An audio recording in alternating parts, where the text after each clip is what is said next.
You desire, but you do not acquire. You strive endlessly, jealous, envious at what the world distracts you with, and yet you do not obtain any of it. You war, you fight, you scratch, claw, and cannibalize, but you gain nothing because you do not ask. And when you do ask, what do you ask for? You ask for glory, for power, for the esteem of man. You ask for riches and wealth and houses and cars. You ask for vain things. You ask for instant gratification and fulfillment of your base desires. Imagine that you actually had the power to fulfill these wishes. Imagine you could speak it into existence, as so many of these New Age gurus will exhort that. Name it and claim it. That's all you got to do. Name it and claim it. And what is it that you use your words to manifest? Think about it. It's all about material. It's all about consumerism. It's all about how much you can glom and consume and devour. It's all about the good life, lifestyles of the rich and the famous. It's all about reaching the top of the mountain peak. And what do you find when you get to the top of the mountain? You find you're at the bottom of another. As James says, you ask, but you do not receive because you ask for evil, temptation-filled, lustful things.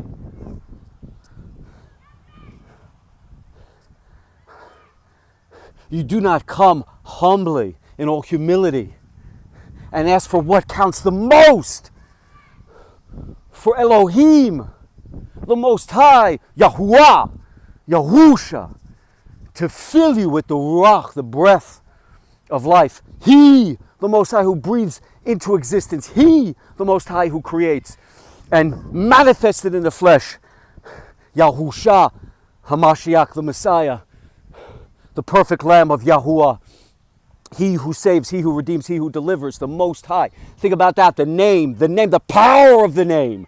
Yahuwah, he who breathes life, he who brings into existence. Yahuwah, the Most High, who delivers, is Yahusha. You have Yahuwah, he who creates, the Most High who creates, and Yahusha, the Most High manifested in the flesh.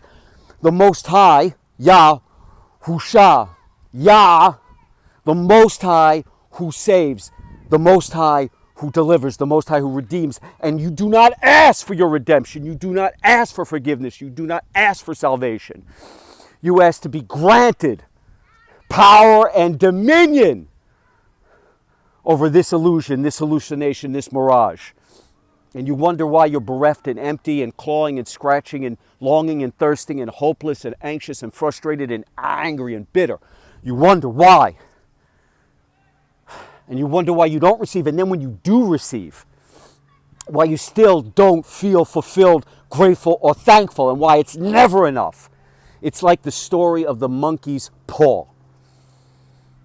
You have this family that wishes for money. And they wish, and they find, again, I'm paraphrasing here, but they find this monkey's paw that has this spell put. It's an evil spell.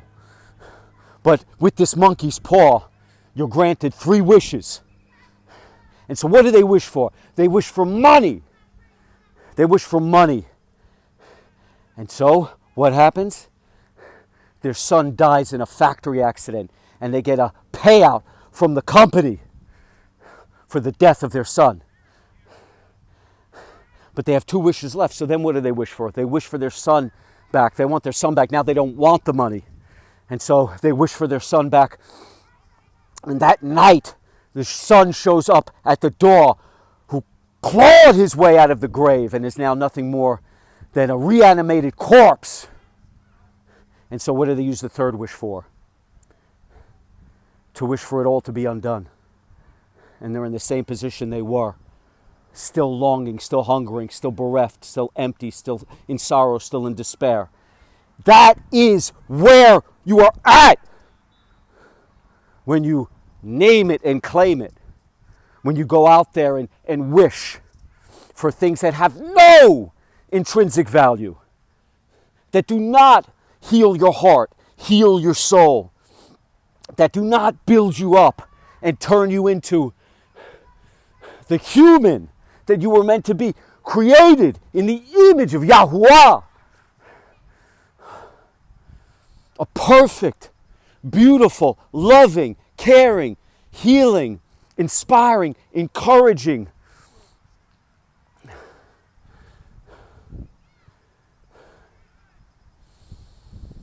child of Yahuwah. We get so led astray in this life, which is not life, which is death, which perishes slowly like the law, like the old law written in stone. It fades away, it perishes as our souls, our hardened, concrete, callous, old hearts die slowly. Like the law, the rules, regulations, and traditions of men that have been chiseled on stone. As that blurs and diminishes over time with the winds and sands of time, they reveal nothing but that which perishes. Sin, decadence, depravity, such that there is penance to be doled out. That's what the laws written in stone that perishes reveal.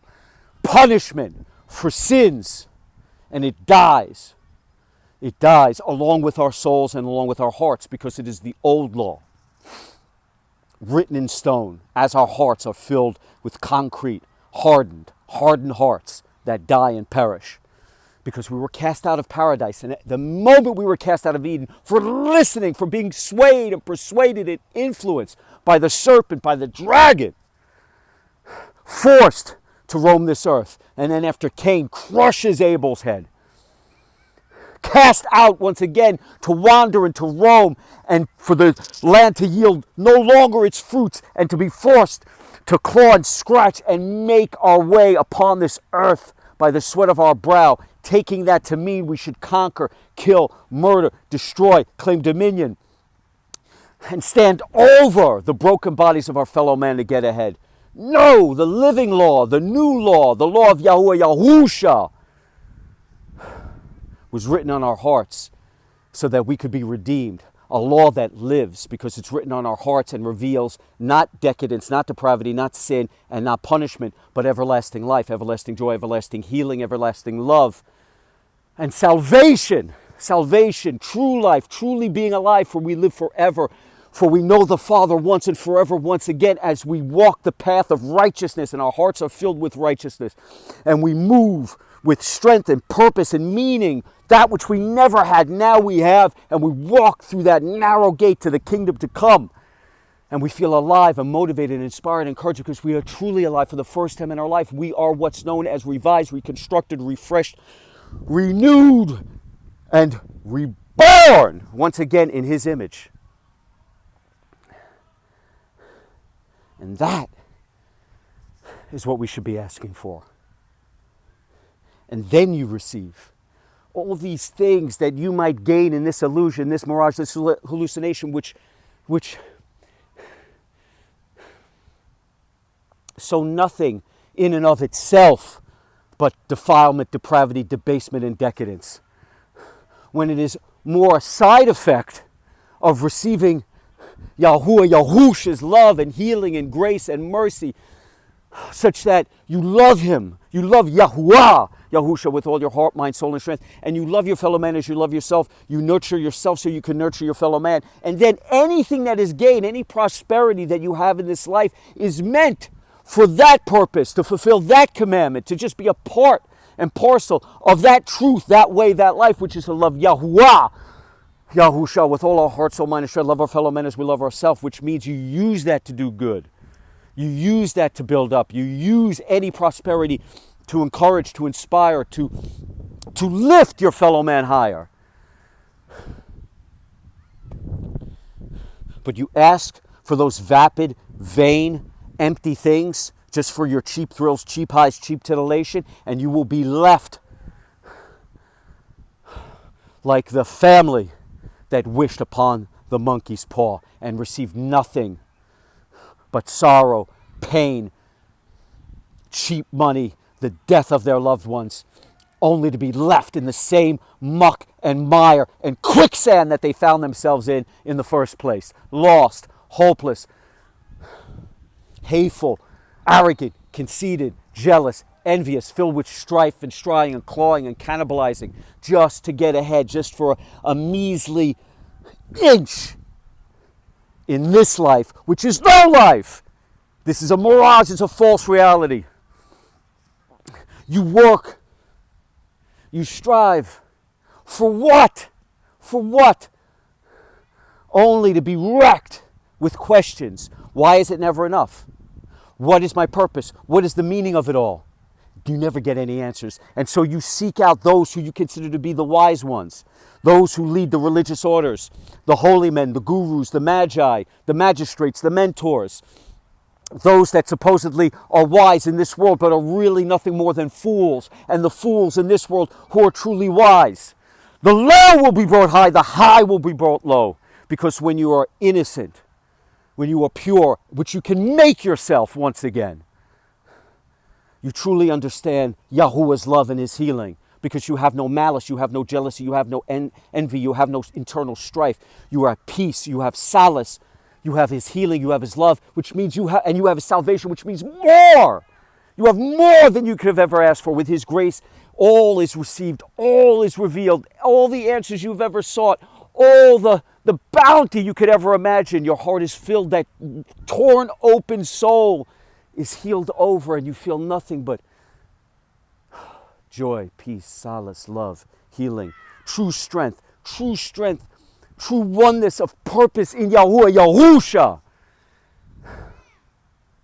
And you have everything you could have ever imagined. Anything you thought you were asking for before becomes meaningless and worthless and empty. You realize the emptiness of it all, and you are ashamed, you are guilt-ridden.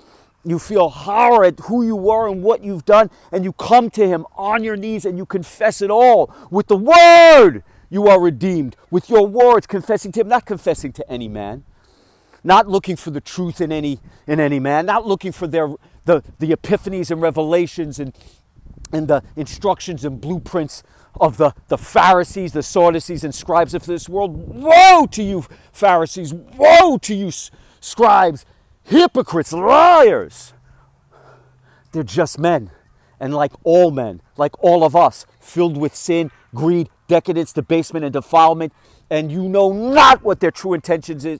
Nothing more than to yoke you and chain you and bind you to their will, so that you need them for absolution, you need them for interpretation, you need them for guidance. The only guidance you need is in that of Yahuwah, Yahusha, and his commandments. And in so following that, he's given you the teachings, the way to salvation. Yahusha has come to show you the way, and he will return and judge the decadence and defilement and debasement of this earth, and crush the evil ones, psychic vampires and negative influencers who have led humanity astray. He will crush them under his feet when he returns. And so we pave the way for his coming. We pave the way. We, as John the Baptist said, straighten the crooked road, straighten the path. And that's what we do, because we have so much of his love, so much of his grace, so much of his healing, that we share it. We are compelled to share, to share the good news, to shout from the rooftops of his love and his healing and of his answers, the way, the truth, and the life, and what it delivers for you, for me, for all of us. Nothing that this world and the devilish Satanists and Luciferians that promise you the baubles and the bedazzlement and the sparkling nature of all the gems of this illusion, they can give you nothing but pain and misery, like the monkey's paw. But in Yahuwah, Yahusha, you find truth, you find the way, you find the life. And then you realize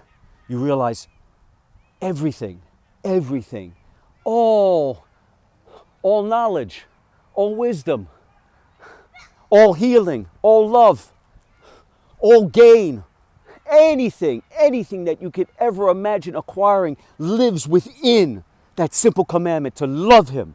Love Yahuwah, Yahusha, with all of your heart, soul, mind, and strength, and love your fellow man as you love yourself. And all things, that is the fount of all goodness. That is the fountain from which all good, wonderful, beautiful, loving, healing things spring. All true prosperity, not false prosperity, not materialism, not earthly riches, none of the things that leave you bereft with cheap thrills, cheap titillation, and cheap highs, but the true thing that fulfills his love, his redemption, his salvation, his healing. And then you walk with purpose, you walk with strength, you march undeniable, unassailable, and unconquerable, because the Ruach of Yahuwah, the breath of his life, lives within you with the new law, the covenant written on your heart, such that you live forever and you truly understand what it means to be alive. And you walk with purpose and meaning, filled with more bounty and blessings than you could ever imagine, as we move and groove and speed like a freight train to kingdom come.